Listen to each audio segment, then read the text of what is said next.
Going out to look at my got a supercapacitor that I used to replace my car battery in my 2013 Suburban. It's been running for a while now. I use a big solar panel to keep it charged up. This works good on sunny days. I got a really big one because I live in Oregon, and so we get a lot of cloudy days. Got a voltage regulator to keep from overcharging the capacitor array. It's a pretty handy little device, the XH-M603. It does consume a little more power than I like. The regulator itself consumes more power than I like. I am looking at replacing it. If you live in a sunny place, then it's probably not a big deal. It's rainy and cloudy in Oregon a lot. I do want to replace it. It's 10:30 in the morning and I'm already back up to 14.5 volts, as you can see. Also on this model, there's about 0.3 volts variation between when it's on and when it turns off.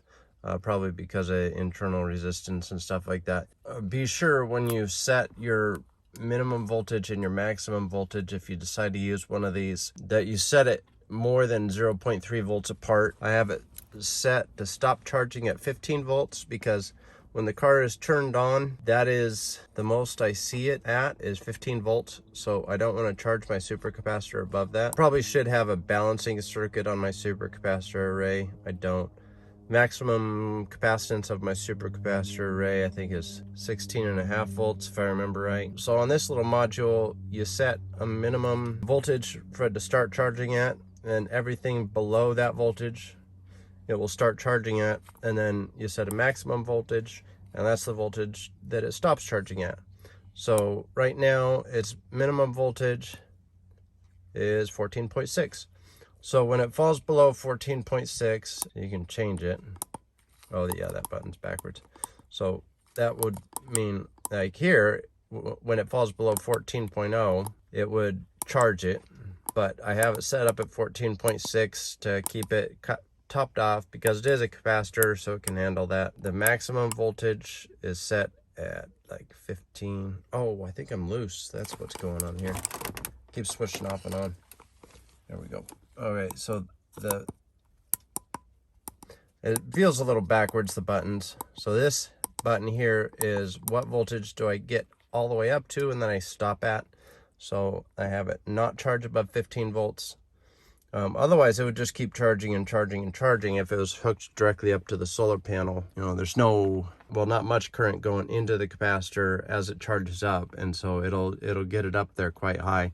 Even though this solar array is designed for a 12 volt system, it does go above 12 volts, and so you could blow up your supercapacitor if you don't have a regulator on it. So be sure that you put a regulator on it that stops it from going up to a dangerous voltage level. You should probably put, I think, a balancing circuit on the supercapacitor array. I don't know, everybody else does it. I'm not sure why.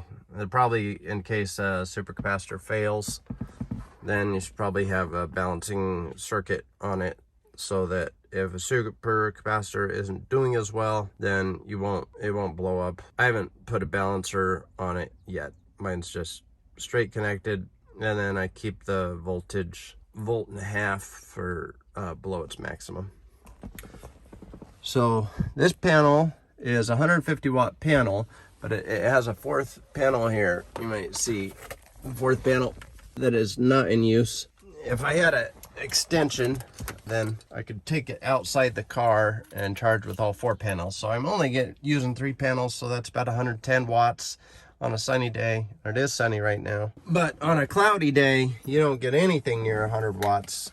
So you will want as big of a capacitor array as you can handle for those cloudy days if you live in a cloudy place like Oregon or Washington or the winter time. The other thing that I need to add on is a battery to help it at nighttime and to help it on cloudy days. You should probably use a lithium phosphate. I think is what I've heard is a good one to use. I think I'm going to use lithium ion, not a lithium polymer. Lithium polymer are the ones they put in like RCs because they can punch out a lot of current. They're also the ones that are a little more dangerous, so I'm going to use lithium ion. It's like the 18650 battery. I got a bunch of those. I think I'm going to use that. I think it's in the Teslas, if I remember right, is arrays of huge numbers of those batteries. Oh yeah, one more thing. To figure out how much power you need, what you do is, well, how big of a battery you need. Disconnect your charging circuit. Measure your voltage. We're at 14.3. I know it says negative. I just have those reversed. It doesn't matter. That's 14.3 volts. What you do to find out your drainage that your car has, then start a timer, and then you come back to your car in a certain amount of time, maybe an hour, maybe 2 hours, and you see just what the car is leaking or drawing. You might also want to just open the door a few times. Like we have our lights all turned off, so they don't turn on unless we make them turn on. Run your back door. We'll run the back door. We'll turn on the lights. Okay, so we pretend we did a few things in the car. We'll leave all the lights on a little longer just to...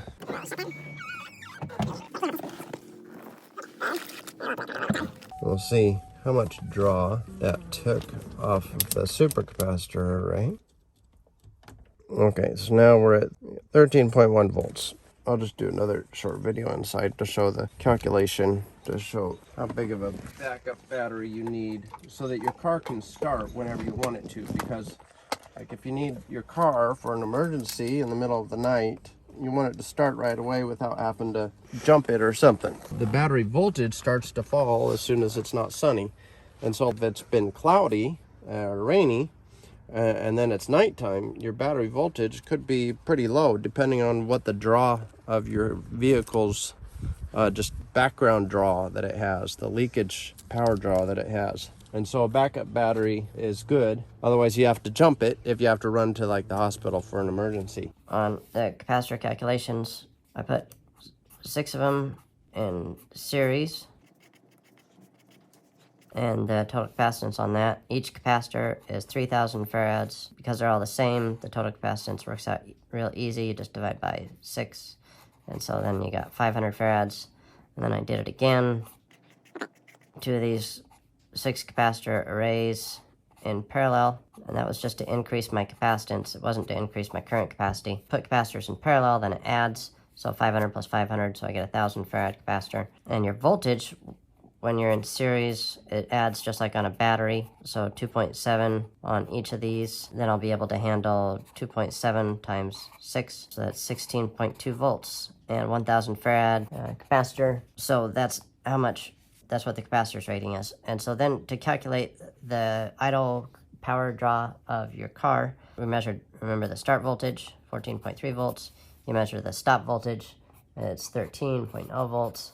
You measure the time. We're going to pretend that was 2 hours because this is just for if you do this later. This will give you a good average of your idle power draw over a long period of time. So you might want to do it over a longer period of time than 2 hours. You might want to do it with opening your door a few times so your dome lights come on. You might want to do open your rear door if it's powered a time or two and get that in there just so you have a good idea of what your idle power draw is. If those are typical things that you do. Although also you want to measure for worst case, so I do that a few times just to get it into the measurement. What we're going to use is the calculation Q equals 1/2 CV squared, where C equals your capacitance in farads, and V equals your voltage that you charge to. Q is the energy that you have if you're stored on a capacitor that big to a voltage of that amount, and that is in joules. And we're going to use that to calculate the joules per second that we need. So 1/2 times C, which is 1,000, times V squared, which is 14.3 squared. And then we're going to subtract 1/2 times 1,000 times 13.0 squared. So you might notice a simpler way to do this. 1/2 times 1,000, 14.3 squared minus 13.0 squared, or 1/2 C V1 squared minus V2 squared. So that gets you the amount of the number of joules that you use in that period of time. We run that through the calculator, 17,745 joules. And then if we use that over a period of 2 hours, 2 hours is 60 minutes per hour and 60 seconds per minute. That's 7,200 seconds. So to get the joules per second, we just take our 17745, the number of joules that we calculated that we used in that period of time. We divide it by the period of time that passed from measurement 1 to measurement 2, and that gets us our idle power draw. So it's 2.46 watts, because watts is joules per second. So that gives you your idle power draw, and you use that to calculate how big of a battery, backup battery that you're going to need. I'll have to show the backup battery setup later, but basically what you do is you take capacity of the battery, and usually they tell you the battery. Now this is to cover, like, if it's cloudy and your solar thing isn't able to charge it, or just overnight to make sure that it doesn't dip too far. It depends on how big of a capacitor you use. But basically your battery is going to have a nominal voltage, and it's going to be rated in like probably milliamp hours. Let's say that it has a 3,000 milliamp hours, and let's say it has a nominal voltage of 3.6. That is equal to 3 amp hours. You just divide by 1,000. Then you have your nominal voltage. To get your watt hours, you multiply your nominal voltage by your milliamp hours. I don't know if this is how the battery manufacturers do that. Technically, when a battery drains, it's draining for a little while up here while it's up higher. And so you would get more watt hours here. If you're running 3,000 milliamp hours, if you're doing 3 amps up here, it's at 4.2 watts. So you're running 12.6 watts down here. While down here, if you're still running 3 amps, but it's at 3.6 volts, then you're only getting 10.8 watts. So 12.6, 10.8 watts. I'm not sure what they do about that, but anyways, what I'm going to do for simplification is your watt hours is going to be the nominal voltage times the amp hours. That's 9 plus 8 is 10.8 watt hours. If you remember, watts is joules per second, and hours, watts is joules per second. Hours is also just seconds, so 10.8 times, but there's 60 minutes per hour and 60 seconds per minute. So to go from watt hours to joules, you just multiply by 3,600. And that takes you from watt hours to joules. 10.8 times 3,600. Okay, so that tells me that a battery that's 3.6 volts, runs at 3,000 milliamp hours, is going to hold about 38,800 joules. And so then what I would do is I would use this to decide how many batteries I need to get my be prepared for my worst case scenario. I gotta see how many joules I'm gonna need for my worst case scenario. So if I wanna supply power to my capacitor array for over a period of 24 hours, let's say no light, no power from the solar, and it's gonna go for 24 hours, I know my idle power draw is 2.46 watts, which is 2.46 joules per second. So I'm gonna put my 24 over here. 60 minutes per hour and 60 seconds per minute. Provide power for 1 day to the capacitor. Like if we're not getting any sun, this is the backup battery for the capacitor array. You multiply your P idle times time, worst case, and do it in seconds, and this would be in joules. Times 24 times 60 times 60, and so for 1 day you need this many joules. I know there's this many joules in one of the batteries that I'm going to use for my backup battery, and I know I need this many joules supplied for 1 day without power. So it's really easy. You just divide the two, and you get 5.48 batteries. So of course you would round up. So you would need 6 batteries. Now that's best case number of batteries that you would need, because this is going to have to go through a charging circuit. You're going to have voltage regulator losses. You know, depends on how good and efficient your regulators are. Let's say you have 5.48, and overall your charging regulators, let's say they have a combined inefficiency that brings it down to 75%. So you divide by your percent, and that'd tell you like more. So then you're up to 7.3 batteries. If you have like a combined inefficiency that brings it down to 75% efficiency, then you'd have 7.3 batteries that you would need. But the rest of that's for another video that shows how to hook up the backup battery and the backup battery charger, and hook it up to the solar panel, the capacitor, and the solar charger and the battery charger. How to get those all hooked up without causing a feedback loop. So the other nice thing about the supercapacitor is that it charges up really, really quick. You can hook on a jumper to it and then just turn it on, and you can just watch the voltage go up on it, and it'll be ready to start your car in just 10-15 seconds. Depends on how low it is. If it's all the way down, then you might have to wait a minute, but you can just watch the voltage go up. You jump it just like you would a regular battery. What I'm gonna do is drain the battery a bit more. I'm gonna drain it more, so that I'm gonna drain it down so I can show you how quick it charges for jumping it. You know, it's starting to get alarmed. It's a little scared. It's losing power. It doesn't know what it's gonna do. Oh no. So I got my lights on, so that's why it's all beepy and stuff. Got my inside lights on, my outside lights on. Oh, let's turn our brights on. Maybe that'll drain it faster. Let's open the backpack up. A nice motor. Maybe turn the radio on. Oh no, my car has a protection, so it won't turn the radio on. Oh no, I don't have the keys in. Never mind. Well, it's all right. It's falling fast enough. All right, so now we're drained down to like 6.7. So definitely too low to start the car. We'll go ahead and turn the lights off. Let's see. We'll turn those guys off. How's that go? Huh. Well, they're supposed to be turning off, and they're not. Must get stuck on with a computer that can't turn them off now. Now it's not even reading voltage now because it's too low. So that's good. A little DC 12-volt adapter that shows you your voltage inside is pretty handy. So to jump it, it's just the same way as jumping a normal car. You know, black to black, red to red. I'll show you how quick it charges up. And you might notice mine is covered in saran wrap. That's because I put it in the winter. So I wasn't that worried about heat. And now we're going into summer, so I'm a little more worried about heat. I'm gonna cover it in captan tape, or some people call it mercaptan tape. Anyways, this is solder mask tape. You put it over your circuit board when you're gonna protect places from heat that are not gonna be soldered. So this can take some high temperature. I thought about doing fiberglass, but in this car, it's a very tight fit. And I've never done fiberglass before, so captan tape it is. I gotta learn how to do fiberglass, I think. And still then, I'm not sure if I want to do fiberglass, because that is a very, very tight fit.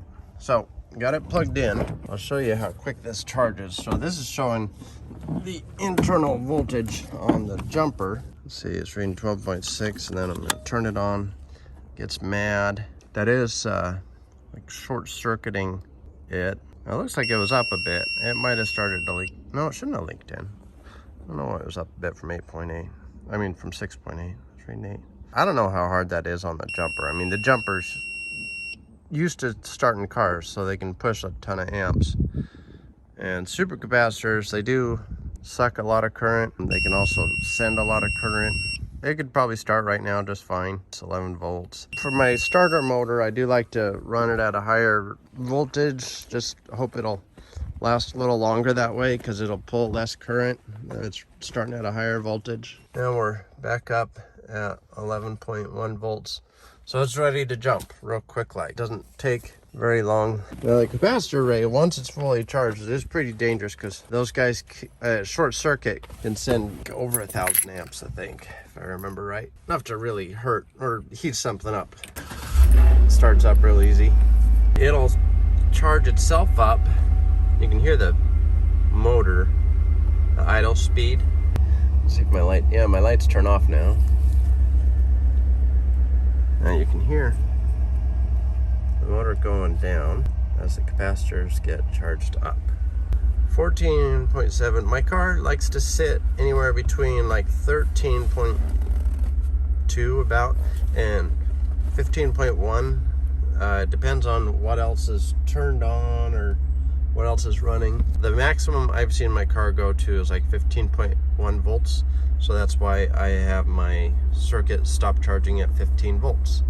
Because if the car can handle 15 volts when it's running, then it should be fine. Even though my supercapacitor could take more, I don't know what the car is designed to take. So I have it set to stop at 15 volts. It also gives me more time for it to drift down, which is handy since I don't have a backup battery yet. So let's turn this off, and I'm gonna go show you the supercapacitor array. Let's see. So you can use a jumper on your car just the same as you would if it had a battery. So to get the hookups to plug this into the car, I went down to my auto parts store and I just bought some battery posts. The things I got, male and female screws, because they screw into each other. So I got 2 sets of male and female. And then what I did is I just took some galvanized steel, drilled a hole through it, and then put this on both sides of it. It is made out of lead though, so it doesn't got great strength. I also used some pipe clamps. I got 2 pipe clamps that are grabbed onto each other to expand them. You could use one. It's just to help it hold on there so that the torque doesn't bend it off. See, get a nice good connection, make sure it stays on there. I did have this one start to slip off before the pipe clamps were put on there. So the capacitor array you can see is Maxwell Supercaps or Ultracapacitors. They have a 2.7 volt peak voltage and 3,000 farads each. 1, 2, 3, 4, 5, 6 times 2 deep, so that's 12 ultracapacitors. Remember, when they're in series, then it divides out the total capacitance. If they're different size capacitance, then the equation would be 1 over C1 plus 1 over C2 plus 1 over C3 plus 1 over C whatever equals 1 over C total. But since they're all 3,000 farad, you just divide by 6. So it's 3,000 divided by 6, which makes 500 farads. But then I put 2 of those in parallel, so I got 1,000 farads, and then the voltage is 2.7 times 6, because those are the voltage stacks in series. Capacitance divides in series. The voltage stays the same in parallel. The capacitance adds in parallel. So 2.7 times 6, 6 times 2 is 12, plus 6 times 7 is 4.2. That's 16.2 volts. So 16.2 volts is the peak capacitance that this guy can take. There was some stuff here to like hold my battery in place. I haven't put that back. Probably should have something to keep it from wobbling around too much. I need to cut off this saran wrap now that it's starting to get hot during the day and replace it with captan tape. And then I can, when I get that open, then I'll show you the galvanized steel connections that I got for the supercapacitor.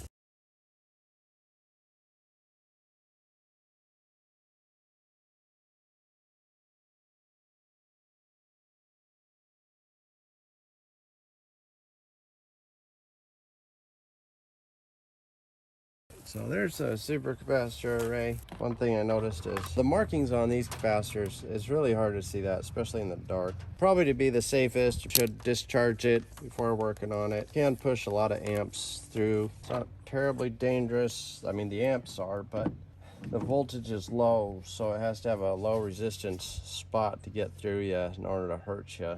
I just tell other people to discharge it. I'm not gonna. This is how I hooked it up. I just bought a big long piece of galvanized steel and then chopped it up into pieces. I think I used a rip saw and a Dremel. Getting the holes drilled was a pain in the butt because I don't have a drill press. I'll try to find the video of that. I used a drill for a bit, but the drill made them very off-centered, so I ended up, you can kind of see a messy couple lines there because I had to use the Dremel steel cutter, cut open holes that are a little squared off, so it looks a little silly. There, that one's kind of a mess. 2 in parallel, and then, you know, parallel connections, and then it goes down and up and over, down and up and over, down and up, like that, okay? So, like that. Use galvanized steel for weathering. There's copper in there to increase the conductivity, and also to help when I just smash it together, try to help it lock into place. It gets stuck better. So like I took the copper and at these 4-way connections, I just wrapped it in a little circle there. So that's the supercapacitor array. And so that's the positive, and that's the negative. Anyways, the supercapacitor array definitely needs a backup battery for cloudy days and for the nighttime. Right now, you know, sunny days, it's always ready to start. Even in the middle of the night, it's ready to start. Actually, I'm not positive about the middle of the night, but the worst time would probably be right in the morning after a rainy day. I haven't checked that. Anyways, so we're gonna put some captan tape on it, get this capacitor array covered up so it can be a little more protected in a hot weather environment, because we'd like to drive it to Idaho, and it's a hot drive. We drive there in the summer. This is what it did have covering it. It was just saran wrap, which is fine for the winter. I don't know what kind of temperature saran wrap can handle. I know it handles steam pretty well in the microwave, but it gets really stretchy at that point, and that's with the steam right on it. It gets pretty hot inside a car engine, especially driving a long road in the summer. You get it lots of different places. Of course, you can get it at Amazon, but lots of other places too. This will give it some protection, and this won't fail in the high heat. Also, I don't know if you could see in the time lapse, but it was a very tight fit. So in the 2013 Suburban, you do need something that's very tight fitting to the capacitor array if you're going to build one that big and in that configuration. It might fit better stacked differently, maybe a 4x3 array instead of a 2x6. There is this other spot over here that definitely made for a battery. It's probably for the diesel version. I don't know if there's wires that come over here. If somebody else knew if there were some wires that come over here that were easy to get to, this would be a good place to put the capacitor too. I know I could put in some wires, but you know, I'm not that motivated. I mean, I might someday, but right now I just took the battery out and put this in its place. So we'll go back to time lapse putting this on.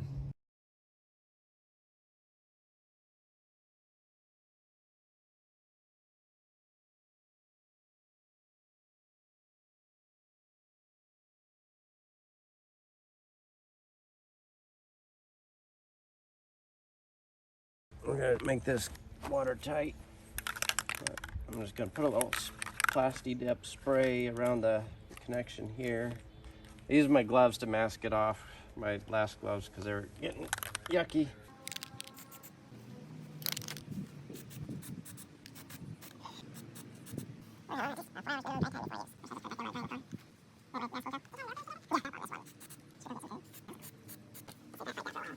Here we are back at the El Coro. The supercapacitor covered in fancy high temperature tape. I sprayed some liquid plastic spray-on tape here to make a good water seal, but I forgot to check what kind of temperature range it can handle after it dries. The bottle just talks about storage temperature for the can. It doesn't talk about temperature it's safe to use at after it turns into a plastic. I have to test that in the toaster oven. Hope that comes out fine. Put some new posts on because the old ones actually got bent up a bit before they got the pipe clamps on there to hold it in position. Probably good. Oh crap, shouldn't have put that on after I had it down in there. I forgot how tight of a fit it was. Get this in there, so get it in. You really gotta get it in there just right. There we go, kind of go like that, and then slip it. There we go, down, and then over. There we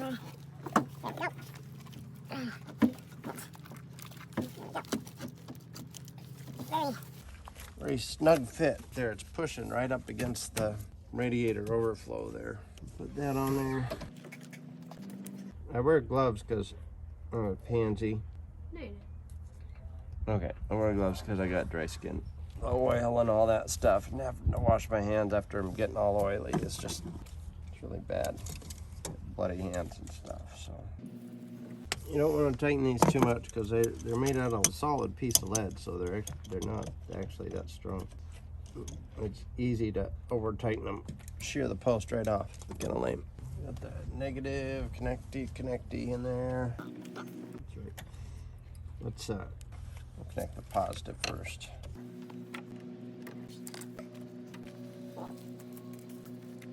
Oh wow, these posts are a different diameter. I didn't realize that. Did you find the screwdriver? Don't remember if you did. Yeah, these posts are a different diameter. I just had the right ones out before, or facing out.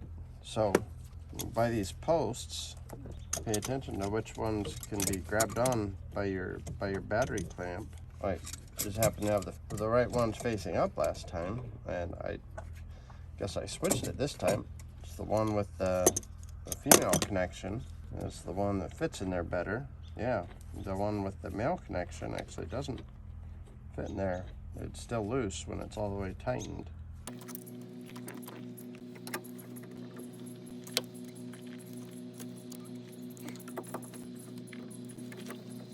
When you tighten this, that it does clamp it on there, but it was all the way tight before and wasn't clamped on there yet. The ones with the female connector apparently have a slightly larger diameter. I don't know if that's the way they're made or if that was just a accident. Put this up there to hold it on there tighter. The vibrations of the car don't shake it off. And I've had this on there since a little after installing it. I realized I needed it in there. So I wasn't charging, and then I came in here and took a look and saw it was loose. Pretty simple, just 2 pipe connectors. Have to flip that one too. Oh, yeah, no. That was the current of the system becoming charged. That's what it was. If it was a short circuit spark, it would have been a lot bigger. Like, hurt a lot bigger? No. Well, unless my finger was right on it, but brighter, a lot brighter. A lot of times it's so powerful with this that it'll weld stuff just on the first spark. See a little sparky spark? Sparky. You can see the smoke. You probably saw the little bit of smoke. A little bit. Yeah, that's it. That's all.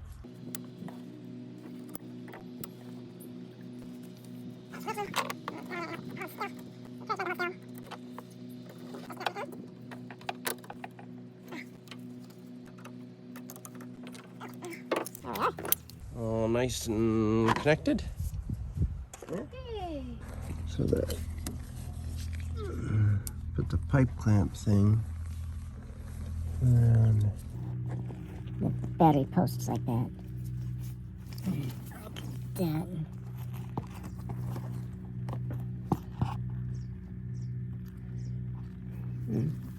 I'll have to test this spray-on plastic dip.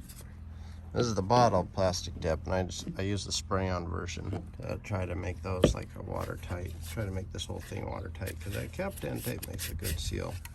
I'll see what kind of temperature that takes. It'll probably be a different video. And let's go see what the voltage is and plug the solar panel back in to charge it up. I should probably, get a better case for this, but for now this is fine. And the supercapacitor has been disconnected from the car all day, so not gonna drain it all. And so that's about it. Been running it on the supercapacitor for maybe 4 months, 4 or 6 months, something like that. I got to get a small battery that can last on, several rainy days in a row because I live through Oregon. And when I do that, I'll add it on. I'll put up another video for that part. My car uses 2.5 watts at idle. It sits there. I don't know what it's doing. Maybe it's got leakage somewhere. I don't know, but I think it used about 2.5 watts. I gotta go calculate it and add that into the video.